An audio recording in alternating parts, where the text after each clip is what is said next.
एक प्रेडिटर जो time travel करके पहुंच जाता है सन 1719 में, जब विज्ञान का कोई भी नामो निशान नहीं था। वहां पर उसका सामना उन वॉरियर से होता है जो किसी मिसाइल से कम नहीं थे। तो आइए देखते हैं कि इस युद्ध में किसकी जीत और किसकी हार होती है। कहानी की शुरुआत में प्रेडिटर नाम के एक एलियन को दिखाया जाता है जो अपने स्पेस शिप से पृथ्वी पर उतरता है, क्योंकि इसको यहाँ पर सबसे ताकतवर जीव की तलाश होती है। वो पहले एक सांप को मारता है जो उसकी नजर में काफी कमजोर था, इसलिए वो अगली बार एक लोमड़ी को अपना शिकार बनाता है, जिसको आसानी से मार के उसके सर को धड़ से अलग करके उस पर एक केमिकल डालता है जो उसके स्किन को गलाकर सिर्फ हड्डियों को छोड़ता है। और वो उसको अपने पास रिवॉर्ड समझ के रख लेता है, क्योंकि इस वक्त में वो ही पहला ऐसा जानवर था जिसने उसका खून निकाला था। तभी इसको डॉग के भौंकने की वॉइस सुनाई देती है। इसका मतलब है कि एक बार फिर से इसको अपना शिकार मिल गया है और उसको मारने के लिए इनविजिबल होकर निकल पड़ता है। रास्ते में इसको इंसान के पैरों का निशान दिखता है, जिसका पीछा करके ये उनके पास पहुंच जाता है, जो एक भालू से अपनी जान बचाने की कोशिश कर रही थी। इसको छोड़ के भालू उससे फाइट करने लगता है, जिसे वो आसानी से खत्म कर देता है। जब ये उसको भालू के खून में लिपटा हुआ देखती है तो इसके पैरों तले जमीन खिसक जाती है कि अब ये क्या बला है। इसको बहुत जल्द समझ में आ जाता है कि ये उसको नहीं हरा सकती, इसलिए जितनी तेज हो सकता था ये उतनी तेज भागती है, मगर वो इसको देख लेता है।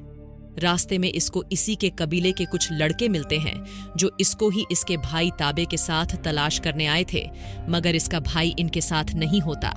वो इसको ढूंढने इनको यहीं पर छोड़ के दूसरी ओर चला गया था। दरअसल ये जिस कबीले से होते हैं उनको कोमांची कहा जाता है। इनके कबीले में आज तक एक भी लड़की शिकारी नहीं बनी थी, लेकिन नारू खुद को एक योद्धा के नजर से देखती थी, इसलिए वो हर रोज प्रैक्टिस करती थी। इसका भाई ताबे उसको समझाता है कि तुम्हारे बस की बात नहीं है कि तुम भी योद्धा बन सको। एक शिकार तो तुमसे होता नहीं और खुद को शिकारी कहती हो। ये बात उसने इसलिए कही थी कि उसने खुद के दम पर एक शेर को मार गिराया था, इसलिए उसको अपने कबीले का सेनापति घोषित कर दिया जाता है। अपने भाई की बात का उसके ऊपर ऐसा असर पड़ता है कि अगले दिन नारू भी एक बड़े शिकार की तलाश में निकल पड़ती है, ताकि ये भी खुद को सबके सामने एक योद्धा साबित कर सके। लेकिन इसका पाला किसी शेर या भालू से नहीं पड़ता, बल्कि इसका सामना एक एलियन प्रेडिटर से होता है जिसके पास काफी एडवांस हथियार थे। जब ये उसको भालू के खून में लिपटा हुआ देखी थी, उसी वक्त इसने तय कर लिया था कि ये उसको ही मारेगी। नारू जब उनसे बताती है कि मैंने उस राक्षस को देखा, मुझे पूरा यकीन है कि उसने ही उस सांप की खाल निकाली होगी, क्योंकि उसके पास ऐसे हथियार है जो हमने आज तक नहीं देखा और वो बहुत ही भयानक है। उसने एक भालू को मेरे सामने ही आसानी से मार दिया। इसलिए तुम लोग कबीले में वापस जाओ, मैं ताबे को लेकर घर आती हूँ। उसकी बात सुन के इनको उसके ऊपर यकीन नहीं होता कि ये सच बोल रही है, इसलिए उनमें से एक इसको अपने साथ घर चलने को कहता है, लेकिन ये उसकी एक भी नहीं सुनती और दोनों में फाइट होने लगती है। वो नारू के हाथों को बांधकर अपने साथ कबीले में वापस लेके जाने लगते हैं। रास्ते में वो प्रेडेटर इनके ऊपर हमला करके एक को मार देता है। उसको देख के बाकियों को नारू पर यकीन हो जाता है कि उसने सही कहा था। ये उसके ऊपर एक साथ अटैक करते हैं, मगर उसको मारना इनके बस की बात नहीं थी और वो नारू के सामने ही उनको मार देता है। मौका पाके नारू अपना हाथ छुड़ा के यहाँ से भाग जाती है। रास्ते में इसको इन्हीं के साथ का एक लड़का नीचे गिरा के शांत रहने को कहता है ताकि ये उसको मार सके, मगर उसने खुद इसको अपने निशाने पर लिया था। उसके हमले से बच के ये दोनों यहाँ से फुल स्पीड से भागते हैं, लेकिन उसके आगे इन दोनों की स्पीड चींटी के समान थी और वो उस लड़के को मार के नारू के पास पहुंच जाता है जो एक ट्रैप में फंस चुकी थी। वो इसको मारता उससे पहले ही कुछ शिकारी वहां पर आके नारू को बेहोश करके अपने साथ लेकर चले जाते हैं। जब इसको होश आता है तब उनमें से एक आदमी इससे पूछता है कि तुमने वहां पर जो भी देखा हमें बताओ। मेरे हिसाब से वो प्राणी एक शिकारी है जो यहाँ पर सबसे ताकतवर जीव की तलाश में है। उसको मारने के लिए तुम हमारी मदद करनी चाहो तो कर सकती हो। तभी इसके भाई को ये लोग इसके सामने ही जख्मी कर देते हैं, क्योंकि इन लोगों ने उसको भी पकड़ लिया था। दोनों को एक साथ पेड़ से बांध देते हैं ताकि जब वो इनको मारने आए तो ये लोग उसको मार सके, मगर वो इनसे ज्यादा चालाक था, इसलिए वो उन दोनों को ना मार के इनको ही मार देता है। इस बात की भनक जब ताबे और नारू को होती है कि वो आ गया है और लोगों को मार रहा है, तब नारू काफी मशक्कत से खुद को और अपने भाई को आजाद करती है, क्योंकि उसका पूरा ध्यान इस वक्त बाकी लोगों को मारने में था। ताबे आजाद होते ही तुरंत यहाँ से घोड़े लाने चला जाता है ताकि ये उससे अपनी जान बचा सके, और नारू अपने डॉग को छुड़ाने उनके कैंप में चली जाती है।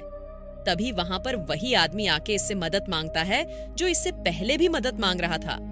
प्रेडिटर ने इसके पैरों को काट दिया था, इसलिए वो नारू से अपने पैरों को ठीक करने के लिए मदद मांगते हुए कहता है कि तुम मुझे ठीक करो तो मैं तुम्हें बंदूक चलाना सिखाऊंगा। नारू ने आज तक बंदूक को छुआ तक नहीं था, इसलिए वो उसके जख्मों को ठीक करने के लिए उसको एक फ्लावर खिलाती है, जिससे उसका पूरा शरीर ठंडा हो जाता है।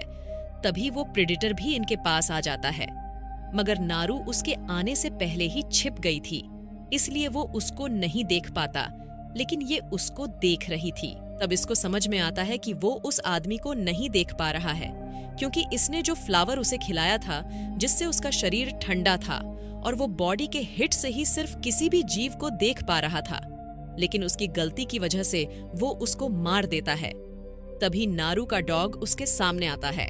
ये उसको अपने रेजर बीम से निशाने पर लेके मारता। उससे पहले ही ताबे उसके सर पे हमला कर देता है, जिससे उसका कवच उससे दूर जा गिरता है, और वो जितनी बार उसको अपने एरो से मारता है वो सभी एरो एक पेड़ पर जा लगता है, क्योंकि उसके कवच का टारगेट वो पेड़ था।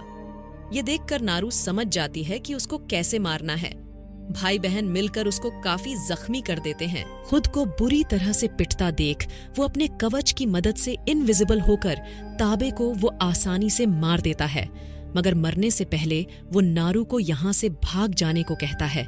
उसकी बात सुनकर ये भाग जाती है, क्योंकि इसको भी समझ में आ चुका था कि ये उसको ऐसे नहीं हरा सकती, इसलिए वो उस आदमी को पकड़ती है जो उससे बच के भाग गया था। ये उस हैवान को इस आदमी का लालच देती है और खुद उस फ्लावर को खा लेती है ताकि वो इसको देख ना सके, और होता भी बिल्कुल ऐसा ही है।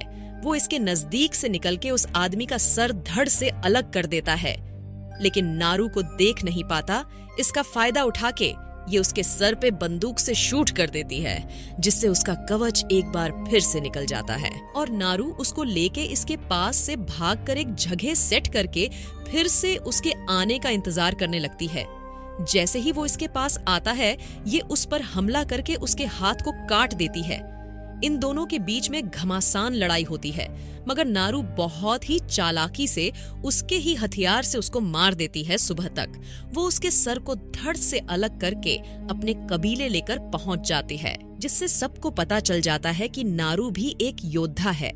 लेकिन इस लड़ाई में इसका भाई ताबे मारा गया है, जो इस कबीले का सेनापति था, इसलिए कबीले की अगली सेनापति नारू को घोषित कर दिया जाता है। वो सबसे कहती है कि ये जगह हम सब के लिए अब सुरक्षित नहीं है, हम सबको यहाँ से दूर जाना होगा। पोस्ट क्रेडिट सीन में एनिमेशन के जरिए दिखाया जाता है कि उस एलियन प्रेडिटर को मारने के बाद उसके और भी साथी पृथ्वी पर आते हैं। इसी के साथ ये कहानी यहीं पर खत्म हो जाती है। अगर इसका अगला पार्ट आता है तो हम उसको भी एक्सप्लेन करेंगे। तब तक के लिए इस चैनल को सब्सक्राइब करें। उम्मीद करते हैं कि हमारी मेहनत आपको पसंद आई होगी।